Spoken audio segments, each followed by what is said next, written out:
It's been an amazing journey just listening to our young friends. And I have no idea how can I hopefully ever come even close to their experiences. Um, but here I am, so let's get on with it. Um, I wanted to just take you on a little experience of what really happened and what are the turns that my life had taken, which led me to this place, right? I have typically been from the corporate world and um, been working for almost 20 years in the corporate sector. We used to be staying in this beautiful place by the beach. And at that time, this is 2017, 18. I'm talking about being in Oman. I'm just wondering, would you have the presentation possible, by the way? Because I had a couple of slides which could have really made sense. Yeah. All right. So we were living in this beautiful house, small little villa by the sea. Life was perfect. Good job. Money was not bad. In the Middle East, you don't pay taxes, which was even good. And after that, this was one evening I came back from office and I was with my wife, Anu, and we were strolling on the beach and thinking to ourselves, isn't life perfect?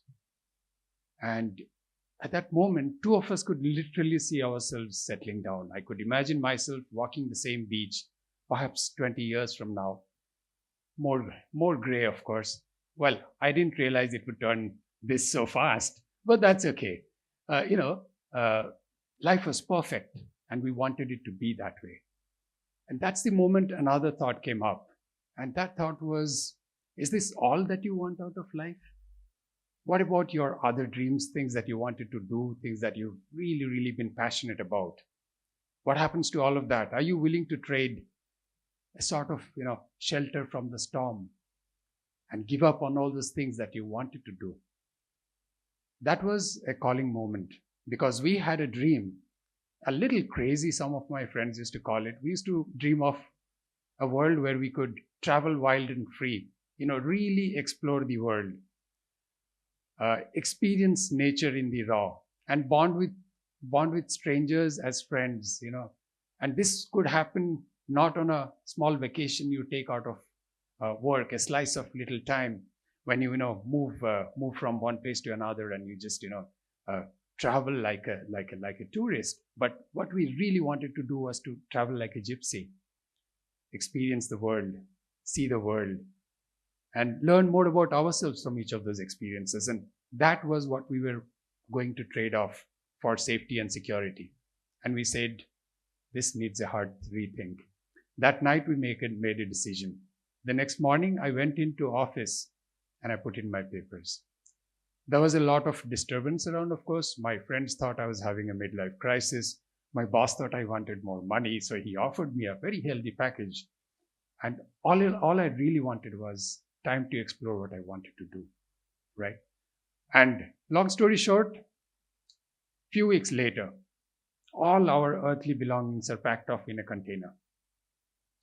We have come back to India. We purchased a motorcycle and we started off on what we called as Dosti on Wheels, the dream trip. 18 countries, 20,000 kilometers, just me and my wife and our motorbike. We were ready to have the adventure of our lives. Well, adventure we did have, in many ways, unforeseen experiences also. In Spain, our bike got confiscated because they thought we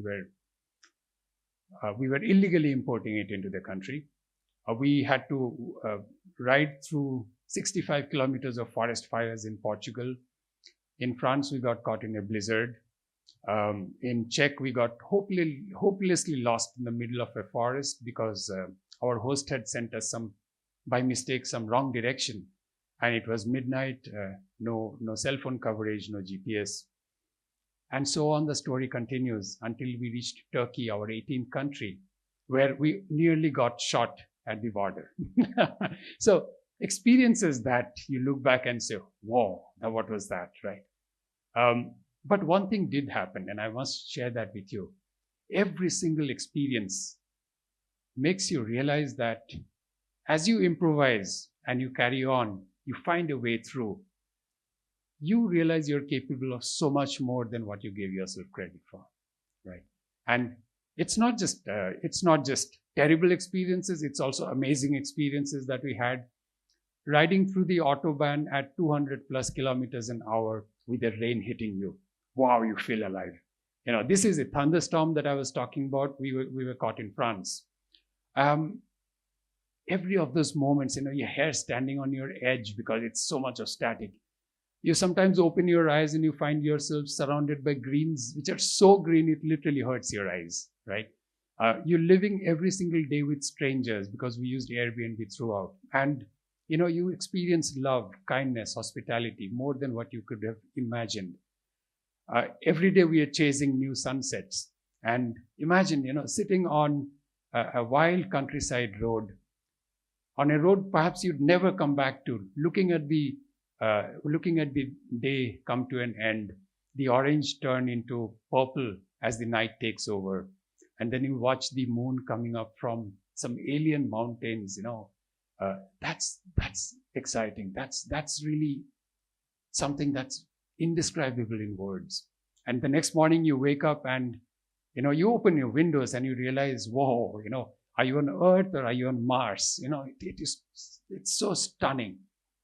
And that's the life that we lived, across those months of travel. We lived with nature, we understood, experienced so much. And if I look back, there's probably just 3 things that I would say sticks with me.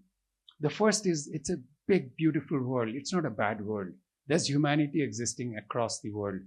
We were loved by strangers. We were helped by strangers, people who had nothing to take from us.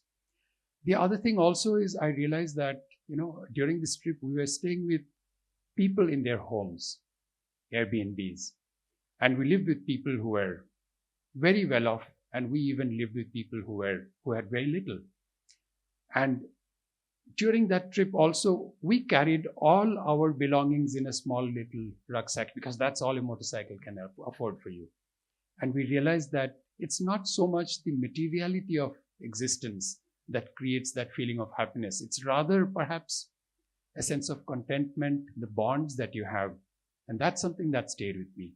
And the final thing that I believe has again remained is, you encounter challenges, but as long as you don't give up, it's not over, because you decide when it's over and when you've quit. Until then, it's not over.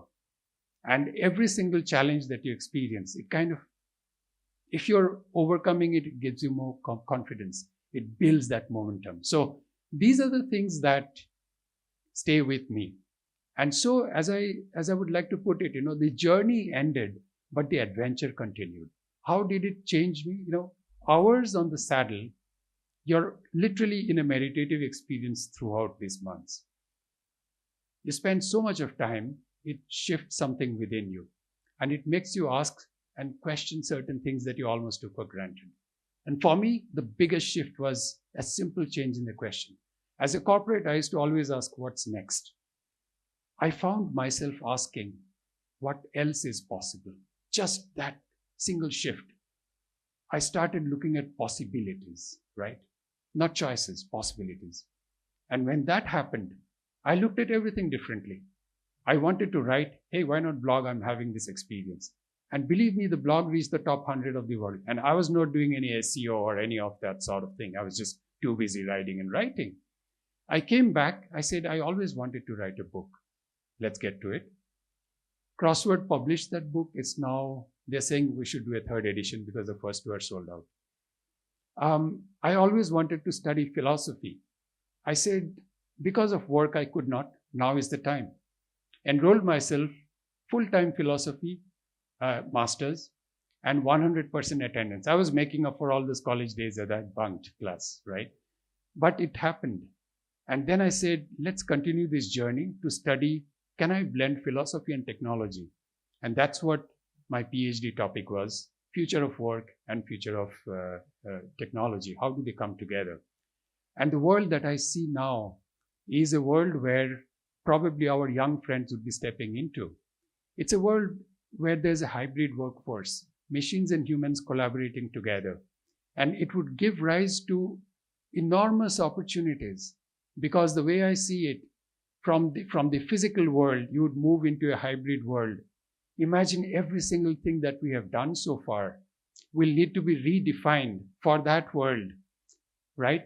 And that is the, I don't know, it's a poor way of saying $1 trillion opportunity, because that's not to be measured in numbers and currencies.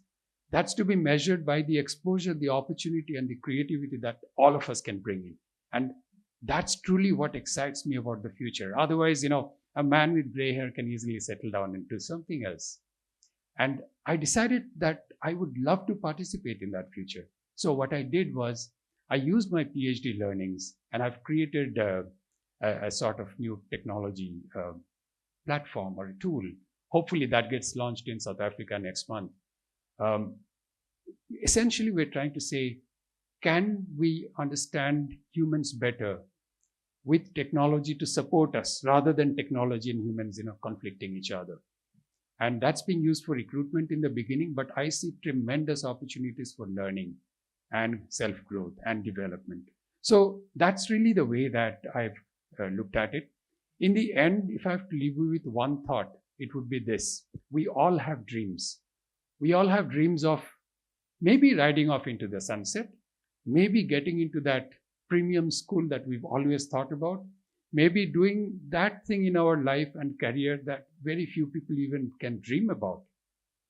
All of us have dreams. And the only thing that stands between dream and reality is whether you're acting on it today. So please, my sincere, humble request, look deep within. Don't give up on your dreams. And if you don't give up on your dreams, I can promise you, your dreams wouldn't give up on you. You would definitely be able to see it happen and come through. Thank you so much, ladies and gentlemen, and I'm excited and listening forward to all the other people who would have such amazing stories to share. Good day.